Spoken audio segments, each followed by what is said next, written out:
Chances are you've thrown these things in the trash without even knowing it. But if you use them like this, they'll spawn an electric arc, hot enough to melt any metal known to man and even turn rocks into lava.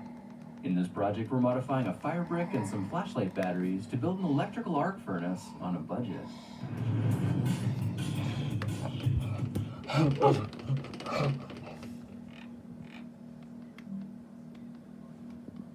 The look on your face right now is priceless.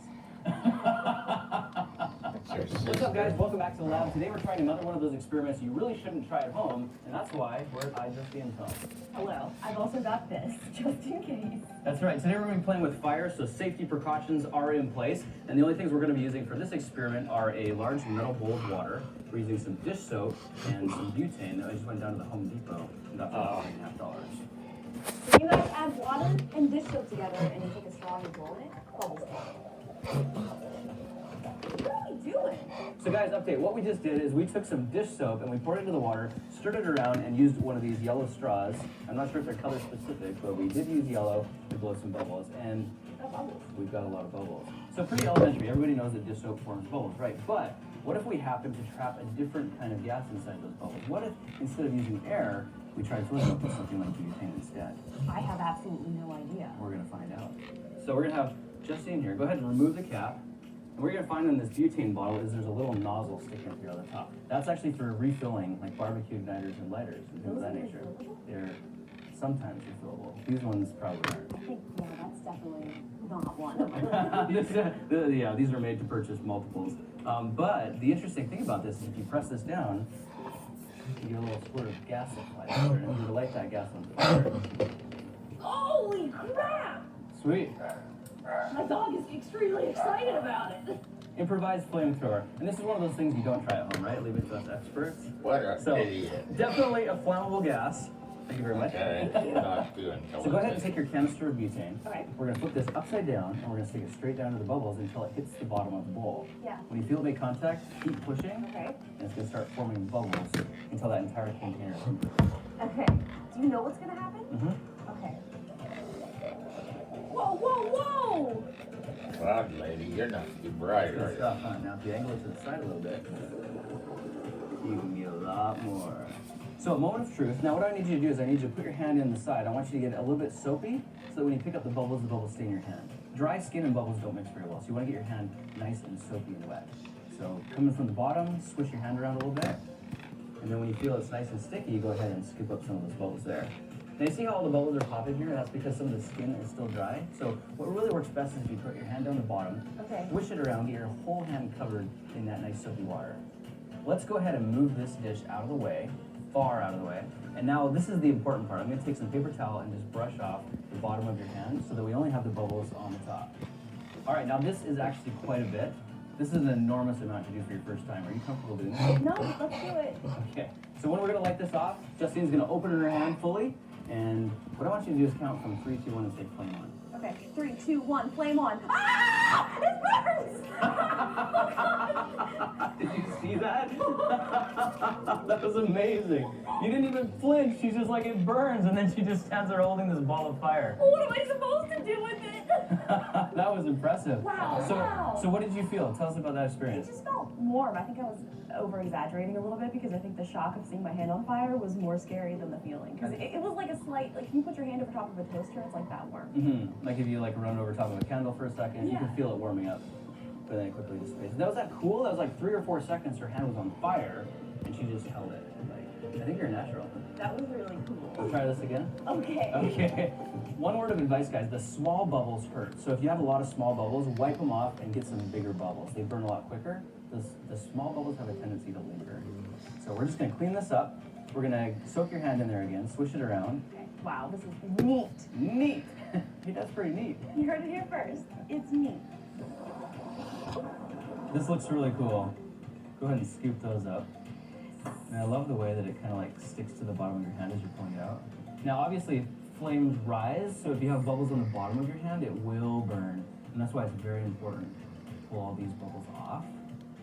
You shouldn't try this at home, is really what we're saying. That's looking pretty good, all right? I'm gonna light this, I'm just gonna bring it right down for you, ready? And then I just like do exactly what I did last time. iJustine, the Human Torch. Oh, Jesus, I know it was a little bit different. She didn't know that was coming. That was totally a surprise and unexpected, wasn't it? How are you doing? How's your I hand? keep wanting to say it like it hurts, but it really doesn't. But it's honestly just like. Look at this. Look at this. The perfect manicure. It looks beautiful. It's a small hint of charred human hair. Yeah, that's cool. No big deal. Actually, your hands still look great. Is that good? That's beautiful. Wow, that would be burning you. Beautiful bubbles of mad science. Are you ready to burn? Should we just go? Oh, jeez. Oh, my. That's beautiful, isn't it? It's beautiful. Oh, you're Okay, so now, you want to see something really crazy? The reason that I told you to move this out of the way the first time is because if you accidentally drop a flame in there, the whole thing is going to go up. It's absolutely insane. So we're going to try that next on purpose.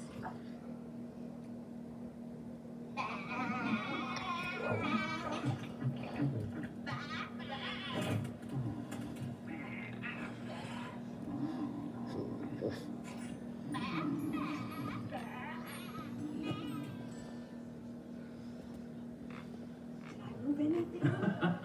Okay, so we're gonna do a few little bubbles in your hand. When it lights on fire, I just want you to come down and touch the bowl and back up. Okay. Okay? Yes. All right, let's see what happens. Can we light the bowl? The Human Torch ignition. Prepare yourself because this is about to be a wild ride. This is the best time ever. Guys, right now, Justine is literally becoming a firebender. She's gonna throw fire from her hands into this bowl here. Let's do it. 3, 2, 1. Oh, jeez! Oh, my! Oh, God, lady. Right. You're such Is that not amazing? I'm sure you guys are surprised that this hasn't happened sooner in my kitchen. Is that not absolutely amazing that she took fire from her hands and lit that whole bowl on fire? I'm speechless. This is so awesome. So obviously, guys, playing with fire should only be done under adult supervision, if ever. But we did this demonstration for you to see what could happen if you accidentally, let the flames travel into the bowl. Big ball of fire, super dangerous. It's very dangerous. Please don't try it at home. And adult supervision is, if I'm supervising you, do not try it. How's your heart feeling? Good, I think I'm more in shock than anything. I'm more in shock that it didn't hurt, but I thought that it hurt. It basically, that. For this project, I'm going to show you how to make Proto Putty. Proto Putty is a cool moldable dough that you can press into nearly any shape, but after 10 minutes, it magically turns to rubber. Bouncy, stretchy rubber. All you need for this project is a box of food coloring, a tub of cornstarch, and a tube of 100% silicone. It's extremely important you get silicone number 1, and while you're here, double check your tube is marked 100% silicone just to be sure. Now to minimize the mess we're about to make, it's going to be helpful to have 2 disposable paper bowls on hand. Grab some of the food coloring and squirt a generous amount into one of the bowls, remembering that the more you use, the richer your Proto Putty color will become. The silicone caulking goes in next, so carefully squeeze a big blob of it directly into the food coloring until you feel like you've got enough. Keep in mind that silicone number 1 releases acetic acid vapors while curing and smells so strongly of vinegar that it'll make your nostrils sting. So you might want to think about mixing this up outside, or at least in a well-ventilated area. Use something like a popsicle stick to slowly fold the silicone and food coloring together, and make sure you don't mix it too quickly or it might splash out and stain your clothes. You'll be able to tell when the 2 components are combined because they blend nicely into a solid and uniform color.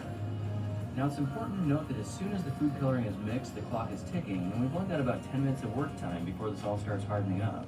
But the problem is, this stuff's ridiculously sticky and extremely difficult to work with. But if you drop the blob into a big bowl of cornstarch, then generously coat the outside with powder, the silicone becomes a lot easier to deal with because the powder prevents it from sticking to anything. Now, if you don't want to turn your hands different colors or end up with super sticky fingers, now is the time to put on a pair of disposable gloves. Of course, gloves are optional for anyone feeling adventurous, but you may regret not using them, just saying. Flatten the silicone blob down into the cornstarch, then flip it over a few times, kneading it into different shapes and repeating the process about 10 to 15 times.